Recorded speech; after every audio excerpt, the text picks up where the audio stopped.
Hello बच्चों, let's read the question. The question is a source-based question.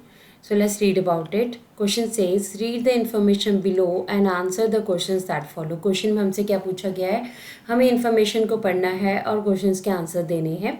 So let's read about it. By the late 19th century, manufacturers were printing calendars to popularize their products. देखिए late 19th century तक क्या हो रहा था, manufacturers जो थे वो print करवा रहे थे कैलेंडर्स को ताकि अपने प्रोडक्ट्स को क्या कर सकें, अपने प्रोडक्ट्स को ज़्यादा पॉपुलर बना सकें.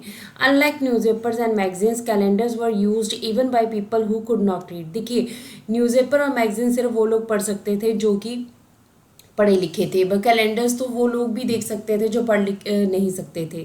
सो दैट्स वाई कैलेंडर्स को यूज़ किया जाता था प्रोडक्ट्स को पॉपुलर बनाने के लिए. They were hung in the tea shops and in poor people's homes just as much as in the offices and in the middle class apartments.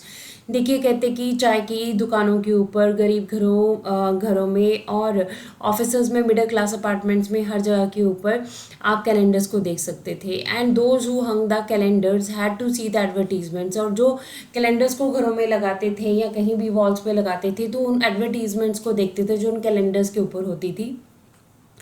Day after day through the year, इस तरह से दिन ब दिन और कई बार सालों तक जो एडवर्टीजमेंट देखी जाती थी. तो इस तरह से in these calendars once again we see the figures of gods being used to sell new products.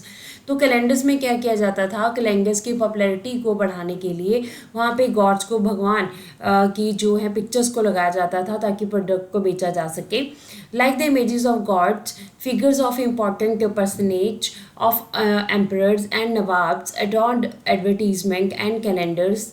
देखिए कैलेंडर्स में क्या था, अब भगवान को, देवी देवताओं को पेश किया जाने लगा नए प्रोडक्ट्स को जो है वो बेचने के लिए. इसके साथ साथ जो है भगवान की इमेजेस के साथ साथ इम्पॉर्टेंट जो पर्सन्स थे, एम्परर्स थे, नवाब से, उनकी पिक्चर्स भी कैलेंडर्स के ऊपर आने लगी जो कि एडवर्टीजमेंट कर रही थी. अब the message very often seem to say, अब इसमें वो मैसेज क्या देना चाहते थे, if you respect the royal figure then respect this product. ठीक है, अगर आप अपने रॉयल फिगर यानी आप एम्परर की रिस्पेक्ट करते हो तो आपको इस प्रोडक्ट की, जो इस कैलेंडर में दिखाया गया है इमेज के साथ, उसकी भी आपको रिस्पेक्ट करनी पड़ेगी. When the product was being used by the kings और produced under the royal command, its quality could not be question. ठीक है, अगर जो प्रोडक्ट है किंग्स इसको एडवर्टाइज कर रहे हैं, किंग्स इसको यूज़ कर रहे हैं और किंग्स की कमांड के अंडर जो है ये बन रहा है, तो इसका मतलब इसकी क्वालिटी के ऊपर कोई क्वेश्चन नहीं किया जा सकता है.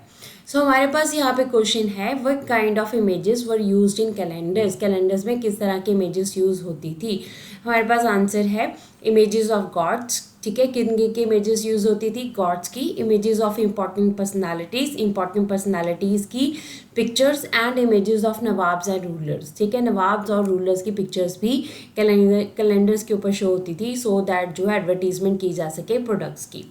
So this is the answer of the question. Hope so you understood the question as well as the answer. Thank you.